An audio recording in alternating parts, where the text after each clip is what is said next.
Hello, let's take a look at evaluating some integrals in the context of complex analysis. So stay happy and just keep going, keep trying, stay positive. So I have here the integral sine of e to the z over z squared dz. The first what I'm going to do is I'm going to rewrite it as follows. So it becomes sine of e to the z, and now in the bottom I'm going to write it as z minus 0, and then here the blue 1 plus 1 dz. I'm going to integrate it over z equals 1, which is the circle right here. I've written this step like that so I can make it conform to the basic formula. So the formula says that basically if you have f to the n, so for example like n it could be 0 meaning the function itself, n is 1 for example means like the first derivative and so on, a is the value, and then you have n factorial over 2 pi I multiplied by this integral of f of z divided by z minus a to the n plus 1 dz. That's the formula. So what you can do is use that formula to find the value of the integral instead. So you would take a look here. You would basically multiply both sides by 2 pi I and then divide by n factorial. So that's what I have essentially. So first of all, in our case, a is 0, and I need that over here. That's my 0 right here. That's coming from this position. F of z, the function itself, that's the function in the numerator here. That's going to be sine of e to the z, and the 1 is this value. So in my case, the 1 is that one in that position. Okay, so that's n equals 1. So first I need to differentiate. So let's take a look. I'm going to have f prime of z equals e to the z cosine e to the z. So that's just a chain rule. You just differentiate complex functions the same way you differentiate real functions. And again, here, notice that when I say n equals 1, that's coming from this value n equals 1 right here, okay? So that tells me that I need the first derivative, essentially. If I had a 0 in that position, that's like the function itself. So I'm going to take f prime and I'm going to evaluate it as 0. So now we'll have e to the 0 cosine e to the 0. I worked that out. So e to the 0 is 1. E to the 0 is 1, so it becomes cosine of 1. So lastly, the value of the integral. In other words, this integral below me, sine of e to the z over z squared, with the dz there, would be 2 pi f times 2 pi I times f prime at 0. Well, f prime at 0 is just cosine of 1, so I end up with 2 pi I cosine of 1. We write it more neatly as 2 pi cosine 1 of I, or times I rather. So that's the first one. Okay, let's take a look at another example here. I have several already just so you can see different possibilities. Next one, cosine of z over z times z squared plus 8. And I'm going to do this over this kind of square essentially that says x is plus or minus 2 and y is plus or minus 2.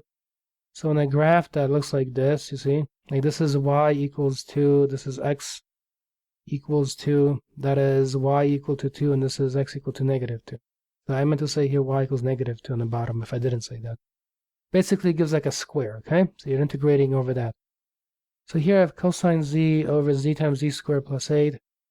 And first I'm going to separate things out. So I'm going to have 1 over z to the 0 plus 1. So that's 0. Tells me that it's very important. It tells me I'm going to use basically f to the 0, which is like the value of the function itself, okay? All right, then I separated off the function, so it's going to be cosine of z over z squared plus 8. So again, the formula says, it looks like this one here. I've already been this one. I've already been over this one. So when I rearrange it, it's going to tell me the integral f of z over z minus a to the n plus 1 would be equal to 2 pi I over n factorial times f to the n a. Okay? So again, in our case, the n is important because the value of n in our case is 0 right here. So a itself is equal to 0 also. F of z is cosine of z over z squared plus 8, and the n is equal to 0. So now what I'm going to do, I'm going to plug into this formula. That's why I need the value of a, I need the value of n clearly identified. So I'm going to evaluate the function at 0. So I have cosine of 0 over 0 squared plus 8. Well, cosine of 0 is 1. In the bottom I have 8, so I end up with 1/8 as the value. So lastly, the integral cosine z over z times z squared plus 8 would be 2 pi I over 0 factorial times f of 0. Well, 0 factorial is 1, so this just ends up being 2 pi I. F of 0 we found above right here to be equal to 1/8, so it's going to be 1/8. Simplify the 2 and the 8 to get here pi I over 4. That's the result of doing that integration. Next one, let's see here. I have a couple more. Okay, so here's another example. So I have 2z to the 4th minus z squared minus 6 over z minus 3 cubed. So again, I'm going to rewrite things as follows. Notice that this 3 right here is in red, so that's my a. And I've rewritten the 3 in the exponent as 2 plus 1 because that 2 there is my n, okay? And I'm going to do this over z equals 4, essentially, like a circle. Okay, notice that this 3 clearly is within this circle, okay? Keep that in mind. Okay, so here, again, this is the same formula as before. That's the formula we're going to use. So the left side is the integral, the right side is an expression that allows you to find its value easily, basically. This formula relies on the value of n and also a. So you need to have those identified. That's why here I identify a as 3 and I identify n as 2. Okay, so a is 3. The function itself is 2z to the 4th minus z squared minus 6, and n is 2. So I'm going to find f prime. Now, notice that in my case, n equals 2. That tells me that I need to go up through n equals 2, which is the second derivative, okay? So if f prime of z is az cubed minus 2z by the basic power rule for derivatives, and then f double prime of z would be 24z squared minus 2. Apply the power rule again. So next, I'm going to evaluate f double prime at 3. So when I do that, I will have 24 times z times 3 squared minus 2 equals 24. Now here I made a mistake because this really should be 9, like that, okay, because it's 3 with a square, so it's 9. Anyway, but the final value is right, so it's 24 times 9 minus 2, which is 214. So then I'm going to have that the integral here of 2z to the 4th minus z squared minus 6 over z minus 3 cubed would be 2 pi I over 2 factorial times f double prime at 3. So first of all, take a look. The 2 factorial on the bottom will give me a 2 times 1 in that position, and then in the top I have 2 pi I, so the 2's will cancel. I'm going to multiply by 214, which is f double prime evaluated at 3. So at the end, in other words, I'll have 214 pi I. Okay, good. Next one. Let's do one more here. This one's perhaps the more complicated one, or the most complicated one, if you like. So here, I have evaluate 1 over z squared plus 4, the whole quantity to the second. So first of all, I'm going to take z squared plus 4 and write it as z plus 2i times z minus 2i. In that position, keep that exponent of 2 all the way on the outside. In other words, if you take those two factors and you multiply them out together, that would give you back z to the second plus 4. The next, what I'm going to do, I'm going to take that 2 on the outside and distribute it to each factor individually now. It's going to give me 1 over z plus 2i squared times z minus 2i squared. And now I'm going to separate things all as follows.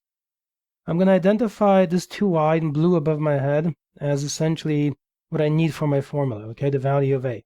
And then that 2 has been written as 1 plus 1, and notice that this 1 here is in red. So I need that also for my formula. I need the value of n to be 1. That tells me use the first derivative, essentially. And that other piece, 1 over z plus 2i to the second, that just stays. That's my function f of z. So you have to rewrite the integrand first in a form that conforms to the basic formula that you need to use. Okay, again, so I'm going to do this over the circle z minus I equals 2. So it's a circle that looks like this. Z is a point on the circle, 2 is like the radius of the circle, and the center of the circle is I. So if you let I be the center and you spin around it at a radius of 2, it would make a circle that looks just like this one right here. Okay, so now the formula is the same as before. It's really this formula right here. The integral f of z over z minus a to the n minus plus 1 dz would be equal to 2 pi I over n factorial. So I've got my n identified. I also have my a identified. So I need those for this right-hand side expression to be able to plug them in. Okay, so my a is 2 pi, f of z is 1 over z plus 2i squared, and n is 1. So now I'm going to have f prime of z, negative 2 over z plus 2i cubed. I'm not going to show you the details on the derivative. You just follow the basic quotient rule, if you like, from basic calculus. That's it. It's the same rule. So now I'm going to have f prime evaluated at 2i. So it's going to give me negative 2 over 2i plus 2i cubed. So I'm replacing every occurrence of z with 2i, right? So like if this is 2i, then this one here now is also 2i, see? So evaluate f prime at 2i. Remember, these are complex functions, so we're plugging complex numbers in there like 2i. So we'll have negative 2 over 4i cubed. That will then give me negative 2 over 64i cubed by the basic rules of exponents. Then I'm going to break off 6i cubed into I squared times I. Now I cubed is negative 1, so we'll have negative 2 over negative 64i. And then negative 2 simplified with negative 64 will give me 1 over 32i. Okay? So next one over here, I'm going to have the integral of 1 over z to the second plus 4 quantity squared. Next I'm going to have 2 pi I over 1 factorial. Again, n is 1 in our case, so it's 1 factorial for that reason. And then times f prime evaluated at 2i. Carry this out. So I'm going to have 2 pi I because 1 factorial is 1, so it goes away. And I know that f prime evaluated at 2i is 1 over 32i. So then here I would have 2 pi I times 1 over 32i. And then, so the 2's, let's see, the 2 and the 32 will cancel and give us 16. The I and the I will cancel, not to go too fast, and that would give me pi over 16 as the value here, essentially. And that's it for this one. So thanks so much. Please leave a like and subscribe. I'll see you in another video.